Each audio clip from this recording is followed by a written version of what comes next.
बिस्मिल्लाहिर्रहमानिर्रहीम, अस्सलाम वालेकुम। कुछ लोगों ने मेरे साथ शेयरिंग की दूसरे रीजन्स की, लाहौर रीजन की ख़ास तौर पे मेरे साथ शेयरिंग की गई कि लाहौर रीजन में जो है वो आज से T20 नेशनल T20 जो हो रहा है उसकी तैयारियों के सिलसिले में उन्होंने एक 4 टीमों का एक ग्रुप बनाया है और 4 टीमों के जो ट्रायल मैचेस रखे गए हैं। लाजिम बात है उससे पहले उनकी थोड़ी बहुत प्रैक्टिस भी की होगी। उन्होंने प्लेयर्स को इंगेज किया है, उनका जो भी रीजन का पूरा टैलेंट है 4 टीमों में डाला गया है। अब वो चेक करेंगे कि कौन सा प्लेयर कितनी फॉर्म में है, कौन सा प्लेयर परफॉर्म करता है। जो टॉप परफॉर्मर होंगे उनको जो है वो फाइनल टीम में सिलेक्ट किया जाएगा।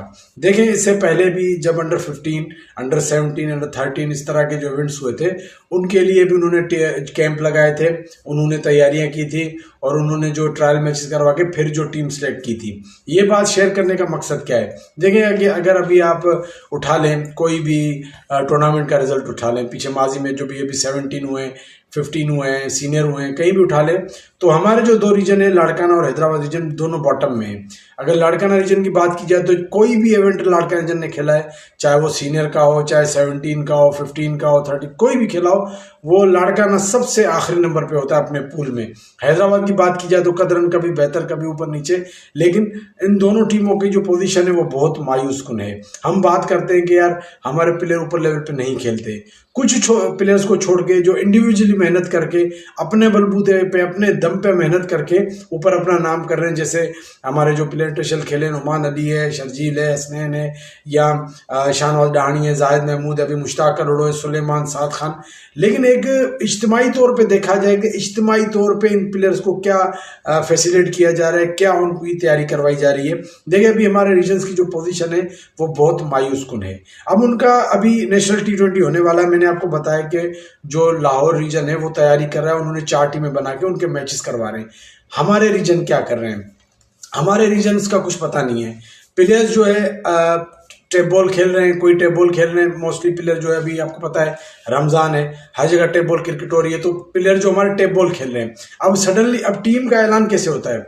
हैदराबाद रीजन की जब भी टीम अनाउंस होनी होती है तो मुझे काफ़ी लोग मैसेज करते हैं, यार हैदराबाद की टीम भेज दे। मैं कहता हूँ यार मेरे पास तो हैदराबाद की टीम नहीं है। बोला यार मैच तो परसों तो मैच है। मैंने कहा परसों मैच है लेकिन मेरे पास टीम नहीं है। मैं किसी और प्लेयर से मालूमात करें। बोला किसी प्लेयर को भी टीम का नहीं पता है। क्या टीम अनाउंस नहीं की जाती, छुपाया जाता है आखिरी टाइम पे, मतलब आखिर पूरे पाकिस्तान की टीमें अनाउंस हो जाती हैं, यहाँ के रीजन्स की टीम, हैदराबाद रीजन की खास करके टीम अनाउंस नहीं होती। फिर मैच वाले रात एक ऐसे में व्हाट्सएप का ग्रुप बनता है, उसमें उन प्लेयर्स को ऐड किया जाता है, बड़े खुफिया अंदाज में उनको बोला जाता है कि भाई आप फलां जगह पे सुबह पहुंच जाइएगा, निकलना है, परसों मैच है। तो फिर वो सुबह वहाँ पहुँचते हैं, किसी को कुछ नहीं पता होता है। फिर वो प्लेयर जो सिलेक्ट होते हैं फिर वो खुफिया अंदाज में जाते हैं और जाके वहाँ ग्राउंड पहुँचते हैं। जब ग्राउंड पहुँचते हैं तो अगले दिन मैच होता है, ना तैयारी होती है ना उनकी कोई प्रैक्टिस होती है। हालांकि अगर आपको पता हो, अगर आप कितने प्लेयर होंगे, 40-50 प्लेयर का पूल आप बना दें, उनकी टीमें बना दें, उनके मैचेस करा दें, सब सामने आ जाएगा। जो परफॉर्मर होगा वो खेलेगा और सबको पता होगा ये टीम है, ना किसी को इतराज होगा ना किसी को झगड़ा होगा, प्लेयर्स की तैयारी भी होगी नहीं। लेकिन सारे खुफिया प्रोसेस होता है और इस तरह से फिर। और कोचिज का क्या काम है? कोचिज तनख्वाह लेते हैं, कोचिज इतने टाइम से जो PCB से उनका कॉन्ट्रैक्ट है, लेकिन वो कोचिज कुछ भी नहीं करते। वो आखिरी टाइम में बस उनका काम असल में मैनेजमेंट का है। कोचिंग तो तब होगी जब एक कैंप लगेगा, जब एक टूर्नामेंट होगा, जहां पे प्लेयर्स की खामियां देखी जाएंगी, उनको सिखाया जाएगा। वो तो टाइम ही नहीं होता।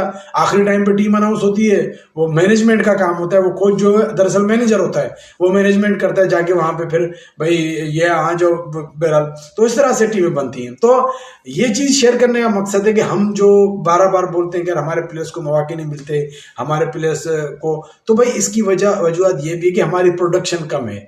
हम ऊपर एक प्लेयर देते हैं, लाहौर वाले 10 प्लेयर देते हैं, कराची वाले 10 प्लेयर देते हैं, पेशावर वाले 10 प्लेयर देते हैं, हम 1 प्लेयर देते हैं। तो ना उनके 10 में से 2-3 खेल जाते हैं, हमारा होता ही है कि वो खेलते ही नहीं है। तो हमारी प्रोडक्शन कैसे बढ़ेगी? उसमें हमारा क्या किरदार है?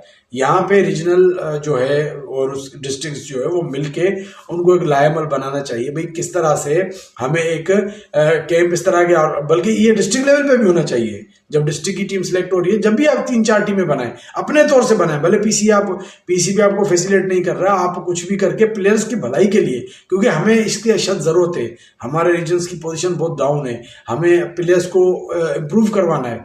उसके लिए कैंप लगाया जाए, डिस्ट्रिक्ट लेवल से भी लगाया जाए, फिर रीजनल लेवल पे भी, फिर उसमें डिस्ट्रिक्टों का ताउन साथ लेके लगाया जाए।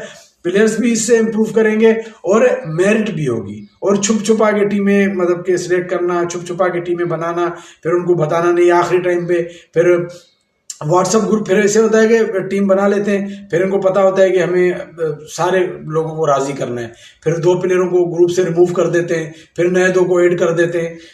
इस तरह से तो मेरे ख्याल में कभी भी हम ऊपर नहीं जाएंगे। क्रिकेट ऊपर जाने पे जाए डे बाय डे पीछे आएगी।